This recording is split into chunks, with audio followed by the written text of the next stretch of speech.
What is going on, everybody? Welcome to Locked On Badgers. Always a fun show when we get John Garcia Jr. on. We're going to talk about the newest quarterback edition, and at Wisconsin, they're coming in droves. We're going to talk about that, plus continue following up on the signing day news and what is Luke Fickell's ceiling at Wisconsin in terms of recruiting. We're going to talk about all that and more on today's Locked On Badgers. Let's go. You are Locked On Badgers, your daily podcast on the Wisconsin Badgers. Part of the Locked On Podcast Network, your team every day. What is going on, everybody? Welcome to Locked On Badgers. I'm your host, Ryan Herrings, as always. Really appreciate every single person tuning in, your team every single day. And we're going to waste no time here. We're bringing John Garcia Jr. on. That is linked, our Locked On's Recruiting Insider, Sports Illustrated Recruiting Insider. John, happy post-holidays edition of this show. Really appreciate you coming on, as always. Yeah, likewise, Ryan. It's that transitional time of year, so it's good to kind of look back and forward at the same time. And obviously, Wisconsin has kept us pretty busy in the meantime, so always good to jump on with you. That's it, man. And listen, there are times we do our show where I'm always excited to talk to you, John. But there's times where it's a little more enjoyable, and those times are when we're coming on to talk about a quarterback committing. Mabrey Mettauer, I'm trying to get the pronunciation right, 2024 quarterback out of Texas, 6'5", 220-pound kid, composite four-star, pulled the trigger, committed to Wisconsin. I want to start with his game, but then I want to get it into the implications of what this means for Wisconsin. What does his game look like to you on film? Yeah, this is a kid who broke out pretty early. I started hearing about him as a freshman. People in the recruiting circles were like, "Hey, there's this kid who looks like Trevor Lawrence running around in Texas. Got the long hair, tall, lean, athletic." And then you want to watch him and see what the fuss is all about. And got to see him 2 years ago at a local Elite 11 in the Houston area, and I was like, okay, I get it. This is a kid who looks like he's already in college, even as a freshman and a sophomore in high school. Already has kind of a team around him, very much a developed quarterback prospect. He could hit all the marks on the outside of the numbers, down the field variety, very comfortable moving with the football as a passer or as a runner. His running game has really matured over the last couple years to the point where, hit back-to-back 40 touchdown seasons in the Houston area, and his legs have become a big part of that. That's really kind of the newer emphasis of his own game. Already runs some spread RPO stuff. Again, big physical kid who's hard to tackle for high schoolers. So he's not a guy that, you're going to expect to rush for 100 yards a game, but can he keep a defense honest? Can he lull you to sleep and then pull it and grab 25 yards? Absolutely. Reminds me a little bit of Joe Burrow athletically, in that he really wants to sit in the pocket and dice you up, but push comes to shove, he can absolutely flip the script with a running play. But he's bigger and more physical at the end of those runs. So there's really a lot to like about this kid. Again, we mentioned the experience and the production, 40-plus touchdowns the last 2 years, playing against great competition. The arm talent is really easy to see. Ball jumps off of his hands. Now, there's still progression to be had here in the next year plus of his high school career. I think, reading multiple levels of the progression and things like that are some areas that he needs to dig into. But look, can't blame the high school coach for saying, hey, I got the biggest, most athletic guy on the field. Let's run him, and then let's throw off of that down the field vertically. And the kid does it incredibly well. So this is a really interesting get, and another quarterback that pushes towards what we think Wisconsin, or what we know now Wisconsin is going to look like under Phil Longo. So this is a great fit on top of all that. I heard somebody describe him, and actually Cole LaCrue as well, as mobile pro-style quarterbacks. I mean, it not that, like, and I think that's along with what you're saying. Is that something that feels like an apt description here? Yeah, look, there's no more like we used to do, in the industry 10 years ago. It was like pro style and dual threat. Mm-hmm. And anyone who was mobile got lumped into that dual threat category. You can't do that anymore. You have to be mobile to play the game nowadays, even if it's just mobility within the pocket. You've got to be able to show that to survive in this day and age of college football. So, yeah, these guys are extremely mobile. I think that's an understatement, probably a bit of an undersell, I would say, to these guys, because there's real creativity and production when the ball isn't being thrown. So to me, that's more than just a mobile quarterback. But yeah, these guys want to establish from the pocket and then kind of branch out from there. Think of a basketball player who can do a little bit of everything. They want to get to the basket first. They want to kind of get flowing that way and then build the rest of their game off of it and start working inside out in that regard. Same deal with these modern quarterbacks. You want to establish as a passer first and then let everything else play off of that. So yeah, I think LaCrue is a little bit more polished in terms of just being a gamer, just kind of figuring things out, working off script.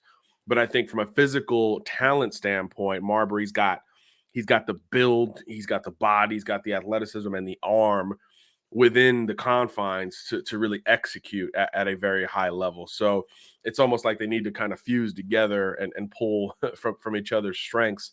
But that's what you want. You want a little bit of variance in your quarterback room going forward. Obviously, there's still more, TBD on that front in terms of what that future quarterback room looks like, but you're getting athleticism, you're getting production, you're getting variance with the few guys we've seen Wisconsin add just in the last month or so. So this is ideal because it's portal, it's the 23 class, and now it's the 24 class, checking all three boxes in a very short amount of time. And I think that's huge, right? Because these 24 QB dominoes started to fall earlier than a lot of us expected. A lot of these big time quarterbacks started coming off the board really during the fall. And there was kind of this sense of, if you need a 24 QB, go grab them sooner rather than later. So for these new coaching staffs, kind of tough, right? Because you're a little bit behind the eight ball. But of course, Longo recruited Mabrey to North Carolina, and that relationship was fostered. Not to mention the previous Badger staff was on him as well. And he took in that game in September. And again, you get kids from outside of the regional footprint up to Madison for a game, and they're like, I didn't know this was up here, so this is a big deal. And going forward, splashing with a class headliner from the state of Texas and the Houston Metro, I mean, that is about as ideal to flip the script from a recruiting standpoint as possible. If you could pick 5 metros in the country, Houston would be right in the middle of that pack in terms of ideal branch out pipeline metro areas. And you throw in that he's a quarterback and a well-known one on top of that. This has ramifications beyond, hey, we just got a really nice quarterback recruit on board to Wisconsin. This has wider, more national implications. And again, under Luke Fickell, now bringing in Phil Longo, this is going to be a much more national program from a recruiting standpoint. It is not going to be relegated to sort of Big Ten country with a splash in Florida and Atlanta. This is going to be much more national from the Badger standpoint, and that's needed because you can't really stay closer to home more times than not and compete at a higher level, which is obviously the goal for everybody involved. Yeah, and that's something that I want to get into quick to finish up on Mabrey. Is you talked about the ramifications nationally. We've already seen him. There's already been some skill players in 2024 that have said, hey, he's reached out to me already. And we've talked to you and I on the show several times when Cole LaCrue came on board, the importance of getting that quarterback in a class. Now we're looking a year out. They got the 2024 kid, as you said, a national guy from a big area playing elite competition. What can that potentially do just to galvanize what will be Luke Fickell's first real class? Yeah, and that's how we'll judge them, right? That first full class hits a little bit different than the patchwork. Hey, let's do what we can in a couple of weeks, at the end of the 23 cycle. So yeah, the start for 24 is great. A couple commits on board already. You've got your quarterback, which was really the issue in the 23 class, finding and executing that recruitment at the end of the cycle. So you flip it, and it's huge because not only do you get, again, that high profile kid, but he is absolutely so aware, Ryan, of the modern asks of the quarterback position in recruiting. Like you said, he's already reaching out to recruits. He will fly that Wisconsin flag in Houston heavily, which is just so advantageous because when you're talking about what Wisconsin needs, how the perception has to shift, it's on that side of the ball. And again, that Houston Metro, especially in the last 10 years, has become one of the, I would say, 3 or 4 best in the country in terms of overall talent. You can get a little bit of everything in Houston. The economy, Katrina displaced a lot of people towards Houston, Texas. So now the competition and the depth of talent is greater than it's ever been. So to have that banner recruit there is huge. And then as you start to accumulate commitments going forward, the likelihood of those guys sticking around with a galvanized, very aware quarterback recruit on board is just that much higher. I mean, it just kind of is what it is. He will be a mouthpiece for Fickell, for Longo, for that coaching staff, and that will resonate with all these kids as they start to accumulate verbal commitments, especially, of course, on the offensive side of the ball. Linemen, running backs, pass catchers, they're just more likely to jump in with Wisconsin now that this kid is on board. So the timing is about as ideal as it gets, because you're talking about a year. He's going to have a whole year to work and help build this class of 24 as all the changes on the field start to become a little bit more apparent. So this is, again, this is about as good as it could have gotten relative to when Fickell took over, when Longo got hired, and when you started to turn the page to 2024. That's great stuff. I mean, Badger fans, John, are still coming to grips with how do we process getting multiple 4-star quarterbacks. We don't really know how to even deal with that yet. We're going to keep talking about Mabrey, but coming up, we're going to talk about one of the only prospects John and I didn't get a chance to talk about from early signing day. He committed late, underrated player, plus a game breaker that I want to talk about in his fit in Phil Longo system. That's coming up next on Locked On Badgers. But first, today's show is brought to you by our friends over at LinkedIn. And these days, every new potential hire can feel like a high-stakes wager for your small business. You want to be 100% certain that you have access to the best qualified candidates available. That's why you have to check out LinkedIn Jobs. LinkedIn Jobs helps you find the right people for your team faster and for free. It's something I've used personally. I use it to kind of expand my professional network, work with people, and find people that could either help me professionally or just help me network a little bit better. Our company uses it to screen out applicants to make sure we're not wasting our time and they're not wasting their time either. It's win-win. We use the screening tools. There's screening questions that help you filter out people that have no business interviewing for your job. I'm sure Luke Fickell uses that to kind of fill out his coaching staff. And it's why small businesses continue to rate LinkedIn Jobs #1 in delivering quality hires versus leading competitors. LinkedIn Jobs helps you find the qualified candidates you want to talk to faster. Post your job for free at linkedin.com/lockedoncollege. That's linkedin.com/lockedoncollege. Post your job for free. Terms and conditions do apply. I want to say thank you again, everybody tuning in, making this your first listen of the day. And let's get right back into John Garcia Jr., because that is why people are here when we have these shows, not to hear me babble on. John, so we were able to talk about every committed prospect except for Christian Alliegro. So I want to start with him. 6'3", 6'4", 220-ish pound kid out of Old Avon Farms, Connecticut. What did you see when you popped on the film with Christian? Oh man, I was so surprised. I hadn't really dug into his tape much. He was, he's an unconventional recruit, right? Post-grad kid, focused on lacrosse for the majority of his prep career before hitting Avon Old Farms. And then I'm like, it screams. I mean, he jumps off the tape in so many ways. A true modern linebacker, a kid, when you think about that lacrosse experience, what comes to mind? Speed, space, physicality, right? This awareness of where you're at all times. It's basically soccer and football put together, and maybe a little bit of hockey too. And it just really shines with him. The vision, the anticipation, the awareness, the body control is really off the charts with this kid. He can cover, he can absolutely run. I think that's probably the most direct correlation to lacrosse. He worked on offense very successfully as kind of a fullback, H-back type, to the point where you're like, man, in a pinch, I think that's a guy that can maybe, see some time on the offensive side of the ball. Very productive there, comfortable with the ball in his hands or with the ball in the air. But on defense, the combination of modern abilities, size, and physicality all together really jumped off the tape for me. Again, a guy who's comfortable in those underneath zones. He'll play the passing lanes, and he'll come downhill and strike you on top of it. And I think that's really, you talk about, again, reflecting that past tradition and perception of Wisconsin with what Luke Fickell will bring to modernize it. And this is about as good as it gets. I mean, this is a late riser, hard to identify type recruit who isn't a Mabrey Mettauer, who you know about as a 15-year-old. This is the opposite of that. And a lot of schools try to jump in late here. A lot of schools try to pull him, during the season, at the very end of the season as well. So for Wisconsin to win this battle, I think will be huge. He's a more mature kid, obviously a year older than your traditional signee. And I think with that frame, as you mentioned, 6'3", 225 or so, he's also physically built to come in and contribute right away.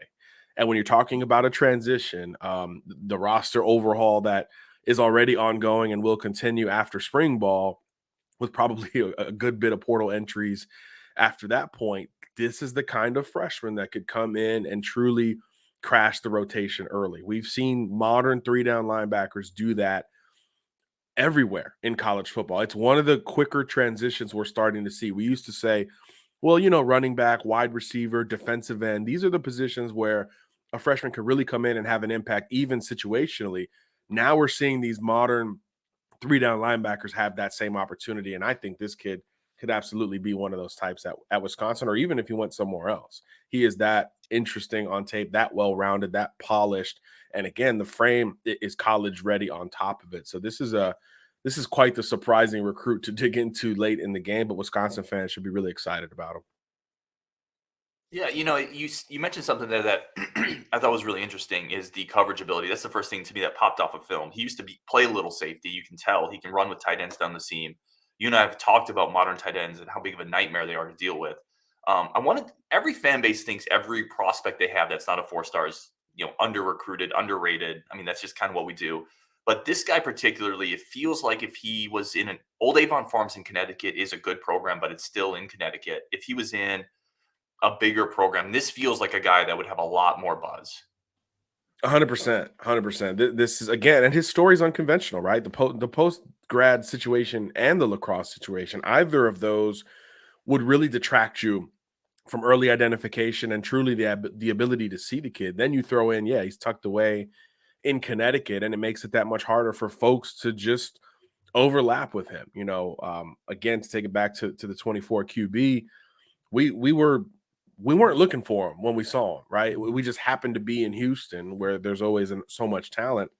So you just kind of overlap with kids like that. Not the case up in the Northeast in particular for football. So yeah, I think that's a good point to bring up. If he was an IMG kid, if he was somewhere else, we'd be talking about him a whole lot more. But again, that goes back to Wisconsin and kind of the overall reputation of going in and finding your guys. I mean, that's really at the core of Luke Fickell. We know about the NFL, we know about the winning and all of those things. At the core of who he is, it's like development. He has gone in and found 2-star, 3-star guys and developed them into all conference, borderline NFL players. And it starts with the ability to evaluate and trust your own gut. And he clearly does so, especially on the defensive side of the ball. And that's where obviously this is a true crossover. So in terms of a fit and in terms of a reflection of, hey, Luke Fickell's there, and now these are what we should expect consistently, it's this type of player here. So great identification, evaluation, and obviously great close, right? Because there were some ACC and Big Ten overtures his way pretty consistently over the last month or so. So huge for Wisconsin to close there, and another recruit buying into that belief. And I think that's part of why you bring in a Luke Fickell, because you're going to get that benefit of the doubt. I love it. All right, let's jump to Nate White quick. Now, Nate White is a prospect you and I did talk about, but we talked about him right when he signed. We talked about his fit in Paul Chryst's offense. Is Paul Chryst going to modernize? Obviously, those takes did not age really well. I want to go back to Nate White and get kind of an updated thought after you saw him play a little bit more and his fit in more of a wide open system. I think that's where he fits best anyway. He's not the biggest cat in the world.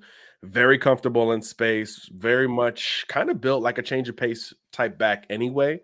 And obviously with what we've seen at Carolina under Longo the last few years, they're going to use multiple backs. They're going to work them in space, and they're going to move them around a little bit. So with White having some of that slot experience, he takes direct snaps, all of that off the ball or off the conventional stuff as a running back, I think really enhances what he does well in this type of offense, because now you're not going to ask him to run behind a fullback off tackle and look for a whole one of two ways in the B gap. I mean, on occasion you might, but for the most part, it's going to be a little bit more space, a little bit more RPO based, a little bit more within the modern confines of the running back position there as well. You're now viewed as a running back. It's just like linebacker we just talked about. Can you contribute on 3 downs or can you not? And in this case, White is very comfortable working off the ball, catching the football as well. He's very competitive at the catch point. I love the way he runs from a balance perspective. And I think he's still got a lot of room to grow. I think he's going to get bigger. He's going to be a little bit more physical as he digs into that kind of Big Ten atmosphere. as well. But again, this is the type of fit that works even better with what we know this offense is eventually going to look like. And I want to stress that part because it is going to take some time, right? You have to implement everything and really push personnel wise towards that ceiling. So that is going to be a bit of a transition, but I do think it was advantageous to kind of have this kid on board already, and then for him to be like, oh well, I fit even better under this new group. So I think that works incredibly well. Again, kid who's already got that 3-down experience at running back is going to help him be a candidate to be a change of pace, before his career is all said and done. And he's an in-stater, right? That's a big deal for Wisconsin to carry over some of those commits from one staff to the next, because while you do want to recruit nationally, and you will, obviously, if there's great players in the Milwaukee Metro or in the state in general, you still have to go after them. Yeah, and that was one of the first visits when Fickell came on. His staff came on. They went and visited his school right away. Nate White, checked in on him. I think they see the open field ability there, and someone who can really fit into this offense. All right, coming up, we're going to finish up with John Garcia Jr. We're going to talk Luke Fickell's recruiting ceiling. Is it possible he can kind of get into that Penn State 10 to 15-ish range at Wisconsin? We're going to talk about that next on Locked On Badgers with John Garcia. But first, today's show is brought to you by NHTSA. And we've all done it in the holiday season or somewhere else. We're at a party, we're with friends, you're hanging out, you're putting back a few drinks. A few becomes a few too many. As the evening comes to an end, people start to head out. You think of calling for a ride, but nah, you're good. You live nearby. You can make it home, okay? It's no big deal. What are the odds you're going to get pulled over anyway, right? And even so, what's the worst that could happen? Your insurance goes up, you lose your license, you lose your job, you total your car, maybe you kill somebody. Everybody knows the risks of driving drunk. The results are tragic. They're often deadly. However, that doesn't stop people from still doing it, still getting behind the wheel under the influence. That's why police officers are out there right now looking for impaired drivers on the roads to save lives. So if you think you're okay to drive after a few drinks, think again. Play it safe, plan ahead, get a ride. It only takes one mistake to change your life or someone else's forever. Drive sober or get pulled over. Brought to you by the NHTSA. All right, we're going to bring John Garcia Jr. back on. And as always, very appreciative of his time. John, definitely always want to give you an opportunity. Where can people follow your just frankly awesome work? Yeah, we're talking ball on Twitter every day, right? John Garcia _JR. Obviously, a lot of signing day stuff to look back on at si.com/college. So check us out there as well. And then obviously, New Year's on the way. So we'll update that SI99 and close out the end of this 2023 cycle. So big things on the way. And obviously, we'll turn the page to 24 after that. I love it. All right, let's talk recruiting ceiling. We had this talk with Paul Chryst many moons ago. What's his ceiling? And I think we kind of came into that he should be able to get top 25 classes at Wisconsin was where we were at with Paul Chryst. Does Luke Fickell change that ceiling at Wisconsin? Is it realistic to expect top 15-ish classes on a relatively consistent basis? Yeah, why not? This is why you bring in a new coach. It's recruiting is as much a part of these coaching changes as the on-field product or lack thereof in some cases. So yeah, this should bring you a higher ceiling because Fickell was bringing in top 25 classes, top 20 classes at Cincinnati in the group of 5. So naturally, you think about a step up to the Big Ten, which is obviously part of the reason why he took the job. You have to increase that ceiling. I think you have a higher clip defensively in terms of the guys you can go after. I think you can go compete with Penn State and Michigan State for great prospects across the landscape. And again, that footprint is going to grow. And then hiring Phil Longo in particular was huge because it's one thing to say, I'm going to bring in what you know about me, and then I'm going to modernize this offense as fast as I could. But it's different when you bring in someone who is it's glaring. You've seen so much of it already under Longo with multiple quarterbacks, with multiple groups of personnel there at North Carolina successfully. It just hits a little bit different. So that buy-in, I think, will help tremendously on the offensive side of the ball. If your ceiling jumped a degree or two defensively, it jumped 5 or 6 offensively at the same time. And you're already seeing the results, right? Blue chip quarterbacks are jumping on board through the portal, through high school, all of that. Now you're going to start to see a little bit more from a skill position perspective. So you can kind of balance that ceiling with the convention of, hey, offensive linemen, tight ends, running backs, they're still going to value that Wisconsin brand because of what it's been. So this is kind of the perfect blend to me of how you work going forward, because you're going to be able to pull both sides of that spectrum until it all fuses together and looks like whatever the new Wisconsin program is going to look like. So for me, now you're talking about, bringing in a handful of blue chippers on offense every year and elevating the defensive ceiling at that same clip. So yeah, those are the classes that are in that top 15 type range year in, year out. And I think Michigan is probably, Penn State too, as you mentioned. Those are the good measuring stick schools to look at in the Big Ten, because both of them understand their footprint, but they've been working outside of it very consistently at the same time. Penn State down in the Southeast, in Florida in particular, Baltimore area as well, Michigan, kind of everywhere else. They've been busy in California. They just signed a great recruit from Alabama. So expanding in spot places is a good mark to follow with those programs. And I think Wisconsin eventually can recruit right in that same clip. And yeah, I think people would quickly say certainly Pennsylvania, Michigan, those states have more talent than Wisconsin. Those states True. also have more in-state programs than Wisconsin fighting for that talent. I think people kind of over, maybe I don't want to say overemphasize. The first point is very, very important, but people kind of gloss over the second point. There's a lot more schools coming into Pennsylvania and Michigan as well.